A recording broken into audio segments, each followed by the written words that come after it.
अथ श्री लक्ष्मी हृदय स्तोत्रम्। श्रीदेवी प्रथमं नाम, द्वितीयम् अमृतोद्भवा, तृतीयं कमला प्रोक्ता, चतुर्थं चन्द्रशोभना, पंचमं विष्णुपत्नी च, षष्ठं श्रीवैष्णवी तथा, सप्तमं तु वरारोहा, अष्टमं हरिवल्लभा, नवमं सारङ्गिणी प्रोक्ता, दशमं देवदेविका, एकादशं महालक्ष्मीः, द्वादशं लोकसुन्दरी, श्रीः पद्मा कमला मुकुन्दमहिषी, लक्ष्मी त्रिलोकेश्वरी, मा क्षीराब्धिसुता विरिञ्चि जननी, विद्या सरोजासना, सर्वाभीष्टफलप्रदेति सततं, नामानि ये द्वादश, प्रातः शुद्धतरः पठन्त्यभिमतान्, सर्वान् लभन्ते शुभान्, भद्रलक्ष्मीस्तवं नित्यं, पुण्यमेतच्छुभावहम्, काले स्नात्वापि कावेर्यां, जप श्रीवृक्षसन्निधौ, इत्येतत् गोष्पतिप्रोक्तं, लक्ष्मीहृदयमुत्तमं, तौलौ स्नात्वा तु कावेर्यां, जपेत् श्रीवृक्षसन्निधौ, तौलौ सह्योद्भवातीर्थे, श्रीरङ्गे स्नानमाचरन्, जपेत् तत्कमलास्तोत्रम्, सर्वान् कामान्मवाप्नुयात्। ये यथा मां प्रपद्यन्ते, तांस्तथैव भजाम्यहम्, मम वर्तमानुवर्तन्ते मनुष्याः पार्थ सर्वशः, तेषां सततयुक्तानां भजतां प्रीतिपूर्वकं, ददामि बुद्धियोगं तं, येन मामुपयान्ति ते, तेषामेवानुकम्पार्थम् अहमज्ञानजं तमः, नाशयाम्यात्मभावस्थः, ज्ञानदीपेन भास्वता, अस्येषाना त्वमसि जगतः, संश्रयन्ती मुकुन्द, लक्ष्मीः पद्मा जलधितनया, विष्णुपत्नीन्दिरेति, यन्नामानि श्रुतिपरिपणान्, येवमावर्तयन्तो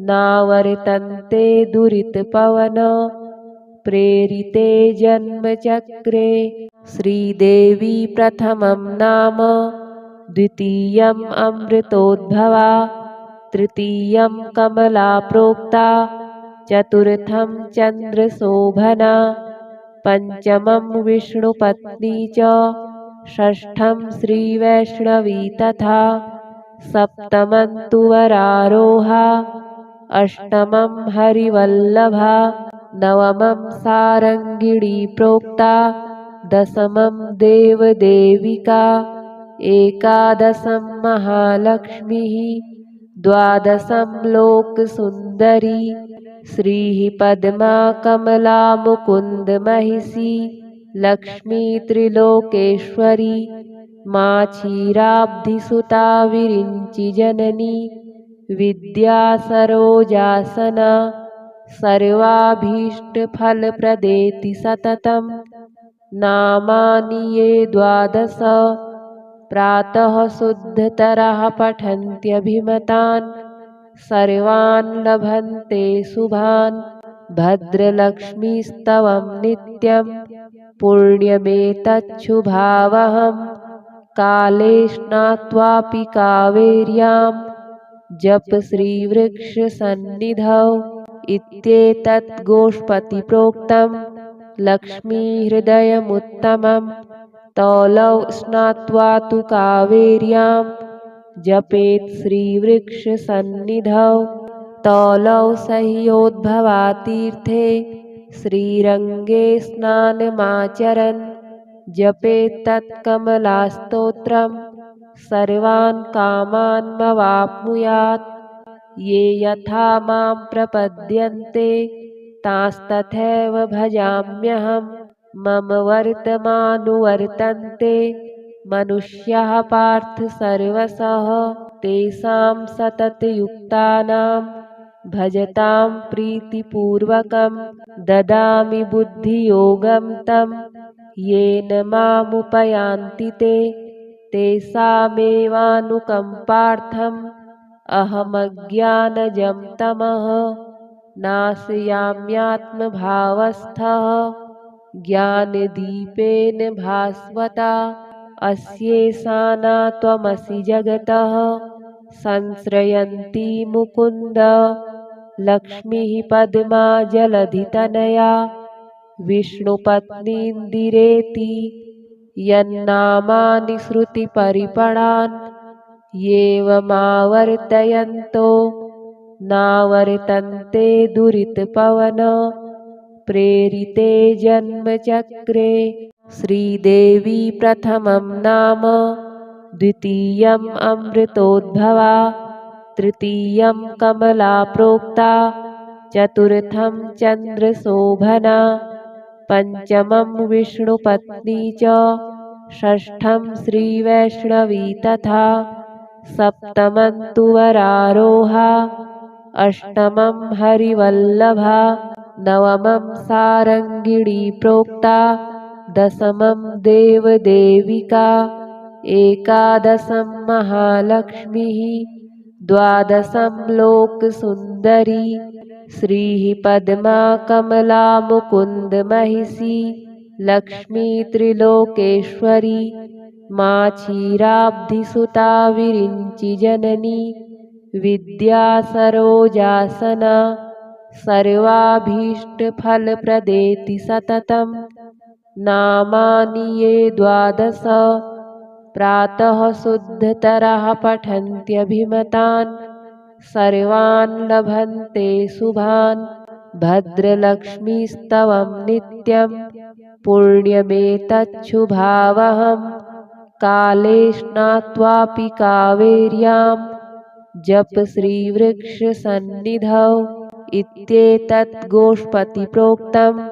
लक्ष्मीहृदयमुत्तमं तौलौ स्नात्वा तु कावेर्यां जपेत् श्रीवृक्षसन्निधौ। तौलौ सह्योद्भवातीर्थे श्रीरङ्गे स्नानमाचरन् जपेत्तत्कमलास्तोत्रं सर्वान् कामान्मवाप्नुयात्। ये यथा मां प्रपद्यन्ते तांस्तथैव भजाम्यहम्। मम वर्तमानुवर्तन्ते मनुष्याः पार्थ सर्वशः। तेषां सततयुक्तानां भजतां प्रीतिपूर्वकं ददामि बुद्धियोगं तं। येन मामुपयान्ति ते तेषामेवानुकम्पार्थम् अहमज्ञानजं तमः नाशयाम्यात्मभावस्थः ज्ञानदीपेन भास्वता। अस्येषाना त्वमसि जगतः संश्रयन्ती मुकुन्द। लक्ष्मीः पद्मा जलधितनया विष्णुपत्नीन्दिरेति। यन्नामानि श्रुतिपरिपणान् येवमावर्तयन्तो नावर्तन्ते दुरितपवन। प्रेरिते जन्मचक्रे श्रीदेवी प्रथमं नाम द्वितीयम् अमृतोद्भवा तृतीयं कमला प्रोक्ता चतुर्थं चन्द्रशोभना पंचमं विष्णुपत्नी च षष्ठं श्रीवैष्णवी तथा सप्तमं तु वरारोहा अष्टमं हरिवल्लभा नवमं सारङ्गिणी प्रोक्ता दशमं देवदेविका एकादशं महालक्ष्मीः द्वादशं लोकसुन्दरी श्रीः पद्मा कमला मुकुन्द महिषी लक्ष्मी त्रिलोकेश्वरी मा क्षीराब्धिसुता विरिञ्चि जननी विद्या सरोजासना सर्वाभीष्टफलप्रदेति सततं नामानि ये द्वादश प्रातः शुद्धतरः पठन्त्यभिमतान् सर्वान् लभन्ते शुभान् भद्रलक्ष्मीस्तवं नित्यं पुण्यमेतच्छुभावहं काले स्नात्वापि कावेर्यां जप श्रीवृक्षसन्निधौ इत्येतत् गोष्पतिप्रोक्तं लक्ष्मीहृदयमुत्तमं तौलौ स्नात्वा तु कावेर्यां जपेत् श्रीवृक्षसन्निधौ तौलौ सह्योद्भवातीर्थे श्रीरङ्गे स्नानमाचरन् जपेत्तत्कमलास्तोत्रं सर्वान् कामान्मवाप्नुयात् ये यथा मां प्रपद्यन्ते तांस्तथैव भजाम्यहं मम वर्तमानुवर्तन्ते मनुष्याः पार्थ सर्वशः तेषां सततयुक्तानां भजतां प्रीतिपूर्वकं ददामि बुद्धियोगं तं येन मामुपयान्ति ते तेषामेवानुकम्पार्थम् अहमज्ञानजं तमः नाशयाम्यात्मभावस्थः ज्ञानदीपेन भास्वता अस्येषाना त्वमसि जगतः संश्रयन्ती मुकुन्द लक्ष्मीः पद्मा जलधितनया विष्णुपत्नीन्दिरेति यन्नामानि श्रुतिपरिपणान् येवमावर्तयन्तो नावर्तन्ते दुरितपवन प्रेरिते जन्मचक्रे श्रीदेवी प्रथमं नाम द्वितीयम् अमृतोद्भवा तृतीयं कमला प्रोक्ता चतुर्थं चन्द्रशोभना पंचमं विष्णुपत्नी च षष्ठं श्रीवैष्णवी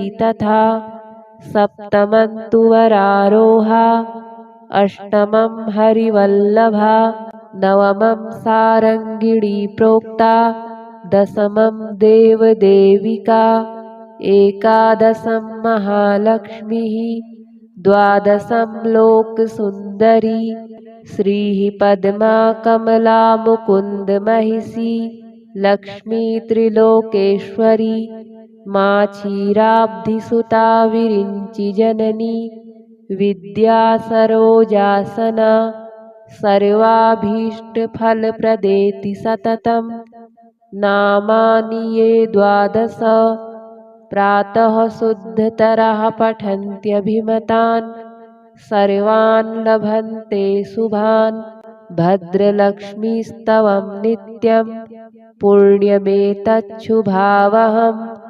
काले स्नात्वापि कावेर्यां जप श्रीवृक्षसन्निधौ इत्येतत् गोष्पतिप्रोक्तं लक्ष्मीहृदयमुत्तमं तौलौ स्नात्वा तु कावेर्यां जपेत् श्रीवृक्षसन्निधौ तौलौ सह्योद्भवातीर्थे श्रीरङ्गे स्नानमाचरन् जपेत्तत्कमलास्तोत्रं सर्वान् कामान्मवाप्नुयात् ये यथा मां प्रपद्यन्ते तांस्तथैव भजाम्यहं मम वर्तमानुवर्तन्ते मनुष्याः पार्थ सर्वशः तेषां सततयुक्तानां भजतां प्रीतिपूर्वकं ददामि बुद्धियोगं तं येन मामुपयान्ति ते तेषामेवानुकम्पार्थम् अहमज्ञानजं तमः नाशयाम्यात्मभावस्थः ज्ञानदीपेन भास्वता अस्येषाना त्वमसि जगतः संश्रयन्ती मुकुन्द लक्ष्मीः पद्मा जलधितनया विष्णुपत्नीन्दिरेति यन्नामानि श्रुतिपरिपणान् येवमावर्तयन्तो नावर्तन्ते दुरितपवन प्रेरिते जन्मचक्रे। श्रीदेवी प्रथमं नाम द्वितीयम् अमृतोद्भवा तृतीयं कमला प्रोक्ता चतुर्थं चन्द्रशोभना पंचमं विष्णुपत्नी च षष्ठं श्रीवैष्णवी तथा सप्तमं तु वरारोहा अष्टमं हरिवल्लभा नवमं सारङ्गिणी प्रोक्ता दशमं देवदेविका एकादशं महालक्ष्मीः द्वादशं लोकसुन्दरी श्रीः पद्मा कमला मुकुन्द महिषी लक्ष्मी त्रिलोकेश्वरी मा क्षीराब्धिसुता विरिञ्चि जननी विद्या सरोजासना सर्वाभीष्टफलप्रदेति सततं नामानि ये द्वादश प्रातः शुद्धतरः पठन्त्यभिमतान् सर्वान् लभन्ते शुभान् भद्रलक्ष्मीस्तवं नित्यं पुण्यमेतच्छुभावहं काले स्नात्वापि कावेर्यां जप श्रीवृक्षसन्निधौ इत्येतत् गोष्पतिप्रोक्तं लक्ष्मीहृदयमुत्तमं तौलौ स्नात्वा तु कावेर्यां जपेत् श्रीवृक्षसन्निधौ तौलौ सह्योद्भवातीर्थे श्रीरङ्गे स्नानमाचरन् जपेत् तत्कमलास्तोत्रं सर्वान् कामान्मवाप्नुयात् ये यथा मां प्रपद्यन्ते तांस्तथैव भजाम्यहं मम वर्तमानुवर्तन्ते मनुष्याः पार्थ सर्वशः तेषां सततयुक्तानां भजतां प्रीतिपूर्वकं ददामि बुद्धियोगं तं येन मामुपयान्ति ते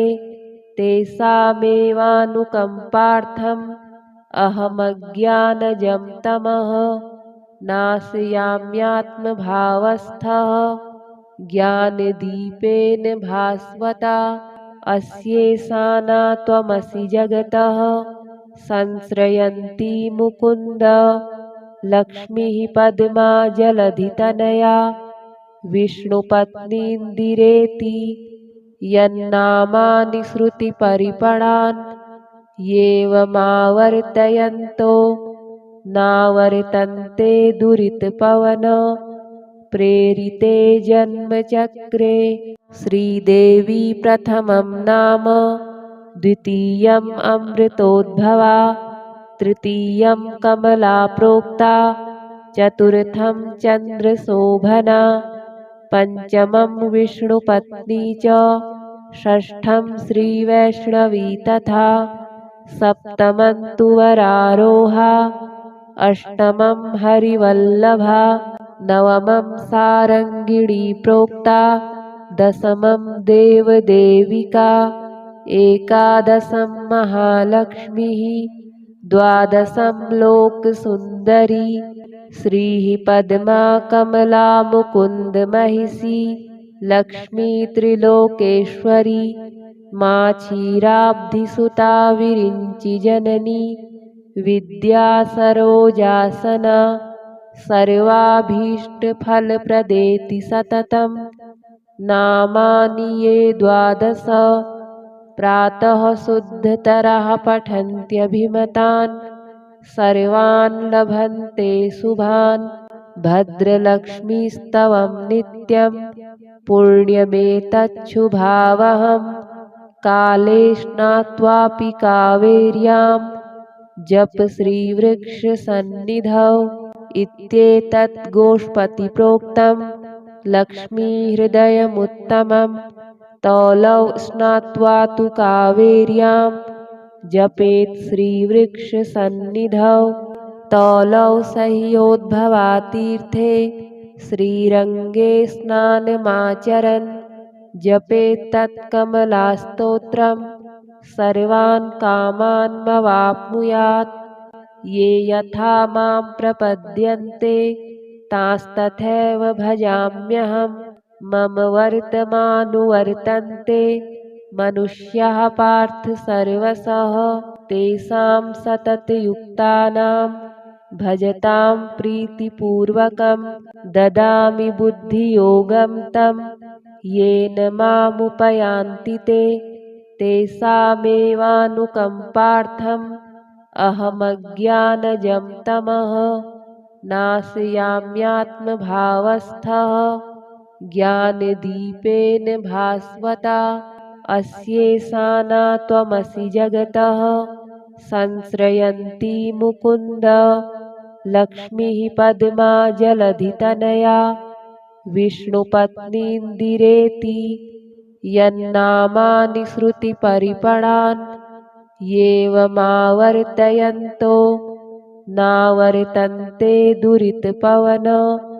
प्रेरिते जन्मचक्रे श्रीदेवी प्रथमं नाम द्वितीयम् अमृतोद्भवा तृतीयं कमला प्रोक्ता चतुर्थं चन्द्रशोभना पंचमं विष्णुपत्नी च षष्ठं श्रीवैष्णवी तथा सप्तमं तु वरारोहा अष्टमं हरिवल्लभा नवमं सारङ्गिणी प्रोक्ता दशमं देवदेविका एकादशं महालक्ष्मीः द्वादशं लोकसुन्दरी श्रीः पद्मा कमला मुकुन्दमहिषी लक्ष्मी त्रिलोकेश्वरी मा क्षीराब्धिसुता विरिञ्चिजननी विद्या सरोजासना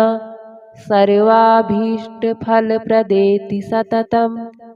नामानि ये द्वादश प्रातः शुद्धतरः पठन्त्यभिमतान् सर्वान् लभन्ते शुभान्।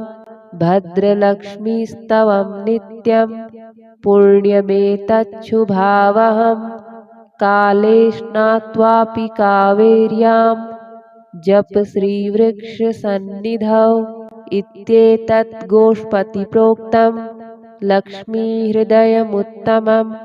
तौलौ स्नात्वा तु कावेर्यां जपेत् श्रीवृक्षसन्निधौ।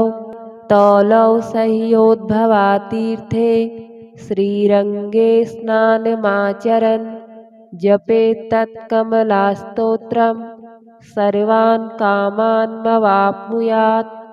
ये यथा मां प्रपद्यन्ते तांस्तथैव भजाम्यहम्। मम वर्तमानुवर्तन्ते मनुष्याः पार्थ सर्वशः। तेषां सततयुक्तानां भजतां प्रीतिपूर्वकं ददामि बुद्धियोगं तं। येन मामुपयान्ति ते तेषामेवानुकम्पार्थम् अहमज्ञानजं तमः नाशयाम्यात्मभावस्थः ज्ञानदीपेन भास्वता। अस्येषाना त्वमसि जगतः संश्रयन्ती मुकुन्द। लक्ष्मीः पद्मा जलधितनया विष्णुपत्नीन्दिरेति। यन्नामानि श्रुतिपरिपणान् येवमावर्तयन्तो नावर्तन्ते दुरितपवन। प्रेरिते जन्मचक्रे श्रीदेवी प्रथमं नाम द्वितीयम् अमृतोद्भवा तृतीयं कमला प्रोक्ता चतुर्थं चन्द्रशोभना पंचमं विष्णुपत्नी च षष्ठं श्रीवैष्णवी तथा सप्तमं तु वरारोहा अष्टमं हरिवल्लभा नवमं सारङ्गिणी प्रोक्ता दशमं देवदेविका एकादशं महालक्ष्मीः द्वादशं लोकसुन्दरी श्रीः पद्मा कमला मुकुन्दमहिषी लक्ष्मी त्रिलोकेश्वरी मा क्षीराब्धिसुता विरिञ्चिजननी विद्या सरोजासना सर्वाभीष्टफलप्रदेति सततं नामानि ये 12 प्रातः शुद्धतरः पठन्त्यभिमतान् सर्वान् लभन्ते शुभान् भद्रलक्ष्मीस्तवं नित्यं पुण्यमेतच्छुभावहं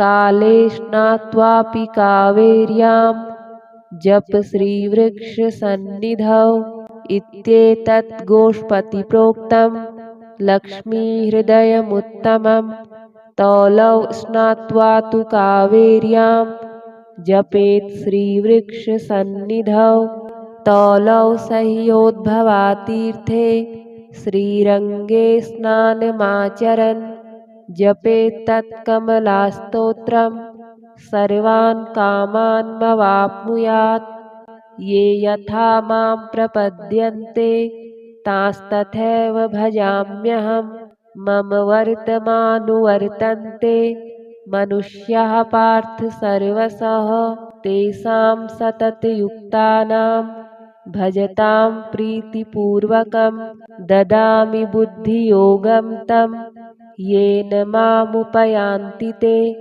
तेषामेवानुकम्पार्थम् अहमज्ञानजं तमः नाशयाम्यात्मभावस्थः ज्ञानदीपेन भास्वता अस्येषाना त्वमसि जगतः संश्रयन्ती मुकुन्द लक्ष्मीः पद्मा जलधितनया विष्णुपत्नीन्दिरेति यन्नामानि श्रुतिपरिपणान् येवमावर्तयन्तो नावर्तन्ते दुरितपवन प्रेरिते जन्मचक्रे श्रीदेवी प्रथमं नाम द्वितीयम् अमृतोद्भवा तृतीयं कमला प्रोक्ता चतुर्थं चन्द्रशोभना पंचमं विष्णुपत्नी च षष्ठं श्रीवैष्णवी तथा सप्तमं तु वरारोहा अष्टमं हरिवल्लभा नवमं सारङ्गिणी प्रोक्ता दशमं देवदेविका एकादशं महालक्ष्मीः द्वादशं लोकसुन्दरी श्रीः पद्मा कमला मुकुन्द महिषी लक्ष्मी त्रिलोकेश्वरी मा क्षीराब्धिसुता विरिञ्चि जननी विद्या सरोजासना सर्वाभीष्टफलप्रदेति सततं नामानि ये 12 प्रातः शुद्धतरः पठन्त्यभिमतान् सर्वान् लभन्ते शुभान् भद्रलक्ष्मीस्तवं नित्यं पुण्यमेतच्छुभावहं काले स्नात्वापि कावेर्यां जप श्रीवृक्षसन्निधौ इत्येतत् गोष्पतिप्रोक्तं लक्ष्मीहृदयमुत्तमं तौलौ स्नात्वा तु कावेर्यां जपेत् श्रीवृक्षसन्निधौ तौलौ सह्योद्भवातीर्थे श्रीरङ्गे स्नानमाचरन् जपेत् तत्कमलास्तोत्रं सर्वान् कामान्मवाप्नुयात् ये यथा मां प्रपद्यन्ते तांस्तथैव भजाम्यहं मम वर्तमानुवर्तन्ते मनुष्याः पार्थ सर्वशः तेषां सततयुक्तानां भजतां प्रीतिपूर्वकं ददामि बुद्धियोगं तं येन मामुपयान्ति ते तेषामेवानुकम्पार्थम् अहमज्ञानजं तमः नाशयाम्यात्मभावस्थः ज्ञानदीपेन भास्वता अस्येषाना त्वमसि जगतः संश्रयन्ती मुकुन्द लक्ष्मीः पद्मा जलधितनया विष्णुपत्नीन्दिरेति यन्नामानि श्रुतिपरिपणान् येवमावर्तयन्तो नावर्तन्ते दुरितपवन प्रेरिते जन्मचक्रे। श्रीदेवी प्रथमं नाम द्वितीयम् अमृतोद्भवा तृतीयं कमला प्रोक्ता चतुर्थं चन्द्रशोभना पञ्चमं विष्णुपत्नी च षष्ठं श्रीवैष्णवी तथा सप्तमं तु वरारोहा अष्टमं हरिवल्लभा नवमं सारङ्गिणी प्रोक्ता दशमं देवदेविका एकादशं महालक्ष्मीः द्वादशं लोकसुन्दरी श्रीः पद्मा कमला मुकुन्दमहिषी लक्ष्मी त्रिलोकेश्वरी मा क्षीराब्धिसुता विरिञ्चिजननी विद्या सरोजासना सर्वाभीष्टफलप्रदेति सततं नामानि ये द्वादश प्रातः शुद्धतरः पठन्त्यभिमतान् सर्वान् लभन्ते शुभान् भद्रलक्ष्मीस्तवं नित्यं पुण्यमेतच्छुभावहं काले स्नात्वापि कावेर्यां जप श्रीवृक्षसन्निधौ इत्येतत् गोष्पतिप्रोक्तं लक्ष्मीहृदयमुत्तमं तौलौ स्नात्वा तु कावेर्यां जपेत् श्रीवृक्षसन्निधौ तौलौ सह्योद्भवातीर्थे श्रीरङ्गे स्नानमाचरन् जपेत् तत्कमलास्तोत्रं सर्वान् कामान्मवाप्नुयात्। ये यथा मां प्रपद्यन्ते तांस्तथैव भजाम्यहं मम वर्तमानुवर्तन्ते मनुष्याः पार्थ सर्वशः तेषां सततयुक्तानां भजतां प्रीतिपूर्वकं ददामि बुद्धियोगं तं येन मामुपयान्ति ते तेषामेवानुकम्पार्थम् अहमज्ञानजं तमः नाशयाम्यात्मभावस्थः ज्ञानदीपेन भास्वता। अस्येषाना त्वमसि जगतः संश्रयन्ती मुकुन्द लक्ष्मीः पद्मा जलधितनया विष्णुपत्नीन्दिरेति यन्नामानि श्रुतिपरिपणान् येवमावर्तयन्तो नावर्तन्ते दुरितपवन प्रेरिते जन्मचक्रे।